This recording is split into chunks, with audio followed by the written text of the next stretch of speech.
Hello students, कैसे हो आप सब। उम्मीद करता हूं आप और आपकी जो स्टडी है वो बहुत अच्छी चल रही है। आज की वीडियो में हम चैप्टर नंबर 4 क्वाड्रेटिक इक्वेशंस की एक्सरसाइज 4.2 की इंट्रोडक्शन करने वाले हैं। मतलब इसका हम बेसिक पार्ट पढ़ने वाले हैं। तो बेसिक हम 4.1 में भी हमने किया था।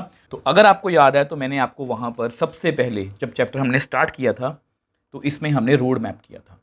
रोड मैप से मेरा मतलब ये होता है कि हमें पूरे चैप्टर में करना क्या है। तो 4.1 में हमने रेकोगनाइजेशन और फॉर्मेशन की थी, मतलब क्वाड्रेटिक इक्वेशन बनती कैसे है, स्टैंडर्ड फॉर्म पढ़ी, बनती कैसे है, फॉर्मेशन, और उसको पहचानते कैसे हैं। अब यहाँ पर ये पार्ट है सोल्यूशन का। अब इसमें दो एक्सरसाइजेज हैं हमारी। नई एनसीईआरटी की बात कर रहा हूँ, पुरानी एनसीईआरटी में ज़्यादा एक्सरसाइजेज हो सकती हैं, उसकी भी अलग से वीडियो आ जाएगी कि पुरानी एनसीईआरटी में से कौन कौन सी एक्सरसाइजेज जो हैं वो डिलीटेड हैं।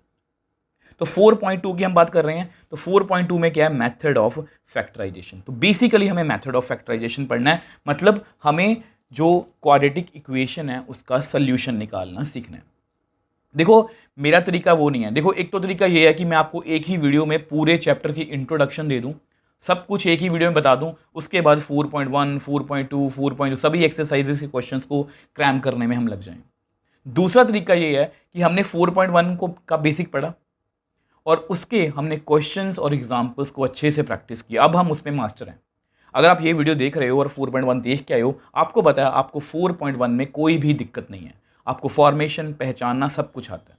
अब हमें क्या सीखना है, सोल्यूशन। तो सोल्यूशन के लिए सेपरेट वीडियो है 4.2। मतलब यहाँ पर आप देख भी रहे होगे, मैंने लिखा है mind map for factorisation method. अब फैक्टराइजेशन मैथड जो है ये बहुत से बच्चों को पहले भी आता होगा। हमने शायद चैप्टर नंबर 2 में भी किया था इसको। तो यहाँ पर मैंने माइंड मैप दिया है। अब जिन बच्चों को आता है वो भी कर सकते हैं, जिन बच्चों को नहीं आता तो उनके लिए जरूरी है। तो एक अच्छे मन से, एक पॉजिटिव मन से आज की वीडियो को शुरू करते हैं। अब देखो अगर हम माइंड मैप की बात करें तो देखो इसमें मैंने पहले क्वाड्रेटिक इक्वेशन लिखी है कि ये a not equal to 0 b यानी क्वाड्रेटिक इक्वेशन। आपको पता है यहाँ पर हाईएस्ट पावर वेरिएबल कितनी है, 2। तो सबसे पहले हमें क्या करना है, हमें इस ऑर्डर में लिखना है इसको हमेशा। A x square plus b x plus c, पहले एक्स का मतलब कि पावर 2, फिर सिंगल पावर, फिर कॉन्स्टेंट। मैंने क्या लिखा हुआ है, इसको मल्टीप्लाई करना है। तो जैसे ही हम मल्टीप्लाई करेंगे तो हमें दो नंबर ऐसे ढूंढने हैं जिनकी प्रोडक्ट तो इनकी मल्टीप्लाई के इक्वल हो और जिनका सम जो है वो बी के इक्वल हो। ये अभी आपको मुश्किल लगेगा, इसके बाद मैं आपको बिल्कुल सेम एग्जाम्पल करवाऊंगा, आपको कोई भी दिक्कत या कोई भी डाउट नहीं रहेगा। तो उसके बाद जब हमने ये नंबर ढूंढ लिए तो हमारे पास ना 4 डिफरेंट, यहाँ पर कितनी टर्म्स है, 1 2 3 टर्म्स है ना। तो हमारे पास 4 डिफरेंट टर्म्स आएंगी। तो पहली दोनों टर्म्स को एक ब्रैकेट में लिख लेना है, दूसरी दोनों टर्म्स को एक ब्रैकेट में लिख लेना है। अब यहाँ से ना कुछ कॉमन आएगा, यहाँ से भी कुछ कॉमन आएगा, और ये हमेशा जो अंदर होगा ना, अगर आपने फैक्टर्स सही बनाए हैं तो ये हमेशा क्या होगा, सेम। और उसके बाद हमें हमारा सोल्यूशन जो है, रूट्स जो हैं, जीरोस जो है वो मिल जाएंगे। जीरोस और सोल्यूशन क्यों बोलते हैं, ये हमने चैप्टर नंबर 2 पॉलिनोमियल्स में सीखा है कि इसको हम जीरोस या पॉलिनोमियल क्यों मतलब जीरोस या सोल्यूशन क्यों बोलते हैं, कि उसको उसकी वैल्यू ना उसमें सेटिस्फाई हो जाती है। तो ये सब हम बातें आगे जाके डिस्कस करेंगे। तो ये आपका माइंड मैप रहने वाला है, इसका आप स्क्रीनशॉट लेके रख सकते हो। ये माइंड मैप देने का मतलब यही है कि ये आपके मन में पिक्चर बनी होनी चाहिए जब भी आप फैक्टराइजेशन से क्वाड्रेटिक इक्वेशन को सॉल्व करोगे, क्योंकि थोड़े से टफ क्वेश्चंस भी जो हैं वो आपको आ सकते हैं। तो ऐसा करते हैं, इस माइंड मैप को समझने के लिए एक एग्जाम्पल करते हैं, उसको मैं आपको नेक्स्ट पेज पे डिस्कस करवा देता हूँ। अब देखो ये एक एग्जाम्पल मैंने लिखी है, इसका हमें मतलब कि सोल्यूशन सॉल्व करना है और वेरीफाई द रिजल्ट। इस एग्जाम्पल के बाद आप 4.2 को बड़े आराम से कर लोगे, क्योंकि हमने 4.1 में जो भी पहचानना, फॉर्मेशन है, ये सब कुछ हमने सीख लिया था। ये पहचानने के लिए आपका माइंड मैप है, और ये आपका क्वाड्रेटिक इक्वेशन वाला माइंड मैप है, जिसमें हम फैक्टराइजेशन मेथड से सॉल्व करेंगे। ठीक है, तो सबसे पहले हम क्या करेंगे, आपको पता है सबसे पहले हमें इसको ऐसे लिखना है और साइड वाइड नंबर्स को जो है वो मल्टीप्लाई करना है। तो करते हैं, let x square plus 7x plus 10 is equal to 0। तो जैसा कि मैंने आपको सिखाया, मैं आपको ना फुल डिटेल में एक्सप्लेन करूंगा। सबसे पहले हमें ना इनको आपस में क्या करना है, मल्टीप्लाई। अब इसके आगे क्या है, कुछ भी नहीं है, तो 1। तो मेरे पास कितना आएगा, मैं यहाँ पर लिख देता हूँ 1 इंटू 10, कितना आ गया, 10। तो बेसिकली प्रोडक्ट कितनी है मेरे पास, 10। तो अब मुझे क्या करना है, अब मुझे दो नंबर्स, देखो हमारा माइंड मैप साथ में रखो फिर आपको याद रहेगा। हमें दो नंबर्स ऐसे ढूंढने हैं। देखो इसको स्प्लिटिंग मतलब वो भी बोलते हैं, स्प्लिटिंग मेथड भी बोलते हैं, कि देखो हर एक टीचर की डिफरेंट अप्रोच हो सकती है। मुझे लगा कि माइंड मैप से मेरा मतलब यही होता है कि ये आपके मन में छपी होनी चाहिए, अगर आपको भूल भी जाए तो हमें दो नंबर ऐसे ढूंढने हैं जिनकी प्रोडक्ट कितनी हो 10 और उनका सम कितना हो बी कौन है यहाँ पर 7। ठीक है, तो यहाँ पर हम क्या करेंगे, तो आपको पता 10 जैसे 2 × 5 2 एंड 5, तो ये एक पेयर है। अगर आप इन दोनों को मल्टीप्लाई करोगे ना, अगर आप इन दोनों को मल्टीप्लाई करोगे तो 10 आएगा। ठीक है, 5 × 2 2 × 5 ये सब कुछ। ठीक है, उसके बाद 1 और 10, 1 एंड 10 इनको भी आप आपस में मल्टीप्लाई करोगे तो 10 ही आएगा, और कोई टेबल पे 10 नहीं है। ठीक है, जब माइनस का कुछ आएगा तो वो उसके अकॉर्डिंग हम एडजस्ट कर लेंगे। तो यहाँ पर ये दो पेयर्स हमें मिल गए। हमें ये देखना है कि किन को ऐड करके 7 बन रहा है, किन को ऐड करके 7 बन रहा है। अब यहाँ पर मुझे जो है वो क्लियरली दिख रहा है कि 2 + 5 = 7। ठीक है, तो मतलब ये वाला जो पेयर है हमारा, ये तो रिजेक्टेड है, तो ये वाला पेयर जो है ये हमारा एक्सेप्टेड है। तो इसको हम कैसे लिखेंगे, दोबारा से लिखो x² प्लस, अब यहाँ पर 2 है और साथ में लिख दो x, 5 है साथ में लिख दो x + 10। ध्यान से देखो, x² और 10 को मैंने वैसे ही लिखा है, x² और 10 को वैसे लिखा है, बीच में 2x + 5x आपके सामने है। 2 + 5 कितना होता है 7, मैंने बिल्कुल सही लिखा है। अब ध्यान से देखो अपने माइंड मैप को, मैंने यहाँ पहले लिखा हुआ है, फर्स्ट 2 टर्म्स को एक ब्रैकेट में लिखो, प्लस माइनस जो बीच में होगा, नेक्स्ट 2 टर्म्स को एक ब्रैकेट में लिखो। ठीक है, तो वो लिखते हैं। तो अब हम क्या करेंगे, विच एम्प्लाइज फर्स्ट 2 टर्म्स को एक ब्रैकेट में लिख लेते हैं, प्लस दूसरी दोनों टर्म्स को भी एक ब्रैकेट में लिख लेते हैं। ठीक, अब यहाँ पर जो मैंने लैंग्वेज लिखी थी, कुछ लोगों को समझ में नहीं आई होगी कि कॉमन टर्म्स क्या है, सेम क्या है। मैं आपको समझा के दिखाता हूँ। तो देखो, इन दोनों में से हमें कॉमन निकालना है। इन दोनों में कॉमन क्या है, यहाँ पर कितने एक्स हैं, एक, यहाँ पर कितने 2, तो एक एक्स को बाहर निकाल, तो एक्स एक ही रह गया यहाँ पर। अब एक्स बाहर है, पीछे कितना रह गया 2। अब मैंने आपको क्या बोला था, सेम। ध्यान से देखो, यहाँ पर भी सेम, यहाँ पर भी सेम, मतलब ये सेम होना चाहिए। तो मैं आपको बताऊँ, यहाँ पर ना चुपचाप अपने आप x + 2 पहले ही लिख लो। अब खुद देखो, ये हमेशा क्या होगा, सेम।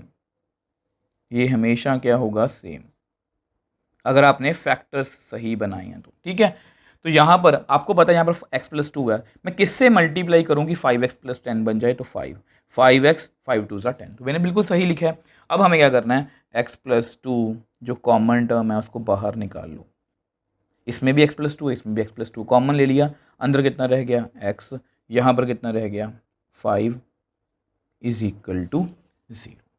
अब हमारा सोल्यूशन जो है आ चुका है। बट मुझे आपको एक बात समझानी है कि बहुत से बच्चों को पता ही नहीं होता कि यहाँ पर ऐसा क्यों करते हैं। देखो, यहाँ पर ना इसके बाद हम लिखते हैं ईदर x + 2 = 0 और x + 5 = 0, ब्रैकेट डालो।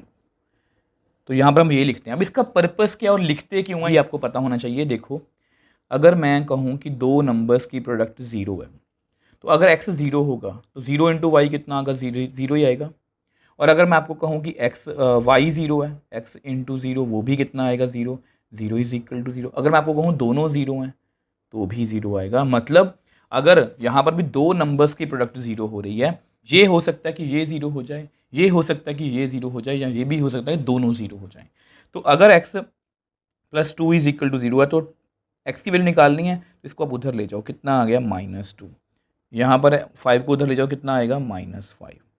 तो ये हमारा क्या है, रूट्स और ज़ीरोस और सोल्यूशन। तीनों नाम मैंने इसलिए लिखे हैं कि आपको कंफ्यूजन ना हो कि उन्होंने हमें रूट्स पूछे थे या हमें ज़ीरोस पूछी थी, तो आपको ये मतलब पता होना चाहिए।